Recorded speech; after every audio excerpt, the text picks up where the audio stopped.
All right, let's dive in. Today we're going to explore a connection that I'm willing to bet you've never thought about before. It's the one between that Christmas tree lighting up your living room and, believe it or not, a couple of ancient prophets swinging axes. I know, it sounds a little wild, but stick with me. By the end of this, you might just see your holiday prep in a totally new light. You know that feeling, right? The annual quest for the perfect tree. I mean, whether you're trekking through a snowy tree farm or just wrestling that artificial one out of the attic, that whole ritual, it's just so central to the season for so many of us. It's that moment steeped in nostalgia that really kicks off the holidays. And, the tradition itself goes way deeper than you might think. It has German roots, and it was packed with symbolism. The evergreen itself was meant to be the tree of life. And get this, the first ornaments were supposed to represent the fruit from the Garden of Eden. Pretty cool, huh? Nowadays, of course, we hang everything from family photos to superheroes on there, but that core idea of a life-giving tree, it's still there.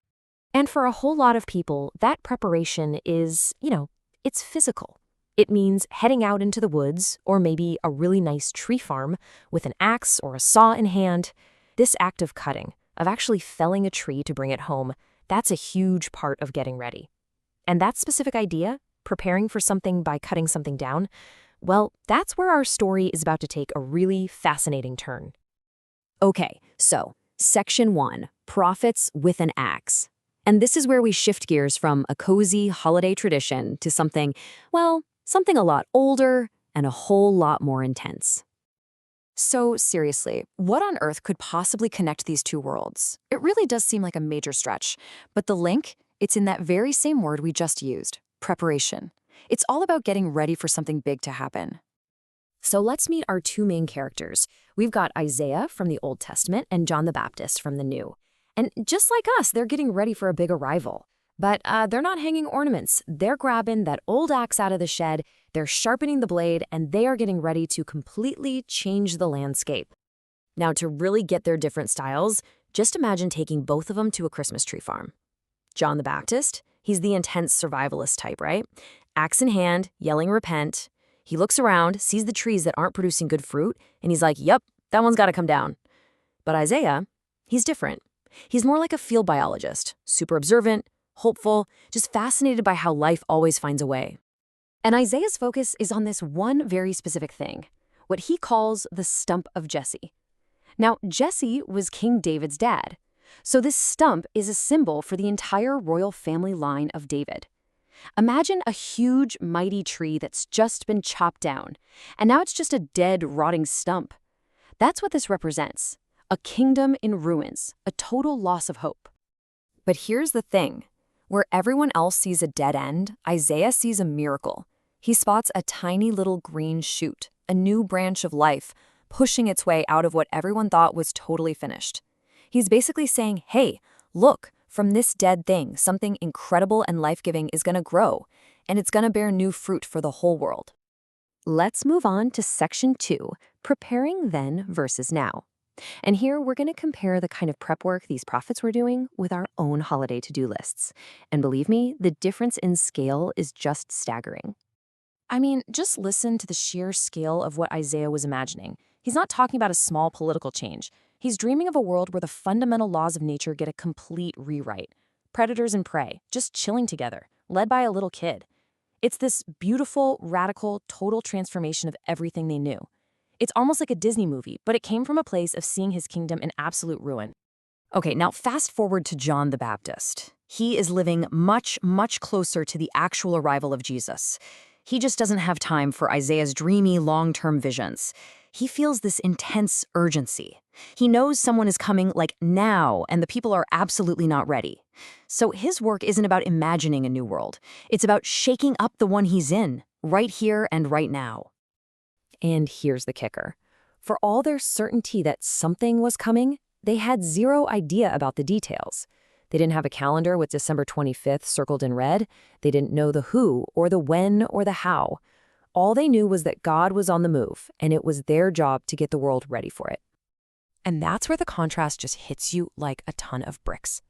For the prophets, getting ready meant a fundamental reordering of society. Challenging the powerful, calling for real justice, changing human hearts. For us, Getting ready so often just means decorating that exact same landscape with some blinking lights. It's a really powerful distinction to think about. But, and this is a big but, despite that huge difference, there is this profound connection. We share the exact same sense of anticipation, that feeling that at any moment the divine could just break right into our ordinary lives, that feeling that God might just show up. So, where might that happen? Well, it's not always some grand cosmic event, right?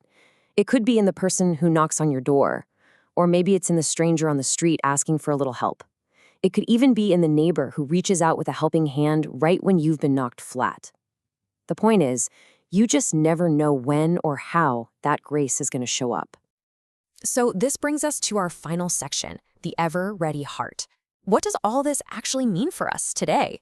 It's really about cultivating a state of being that goes way beyond just decking the halls.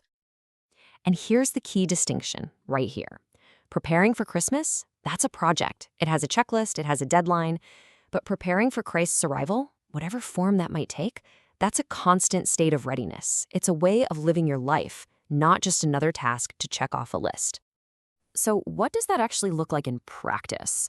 Well, it means keeping our own tools of transformation, things like our compassion, our courage, our integrity, keeping them sharp and ready to go.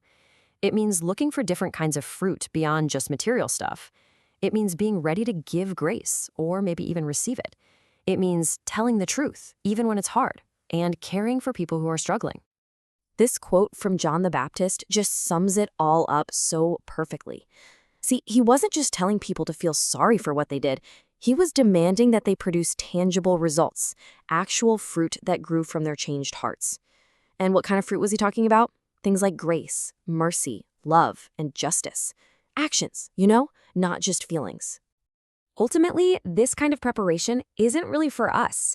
It's about doing the hard, necessary work of making our world, our communities, and even our own hearts into the kind of place where something as fragile and miraculous as a newborn king, or just a simple act of profound love, can actually be welcomed in and given the space to grow.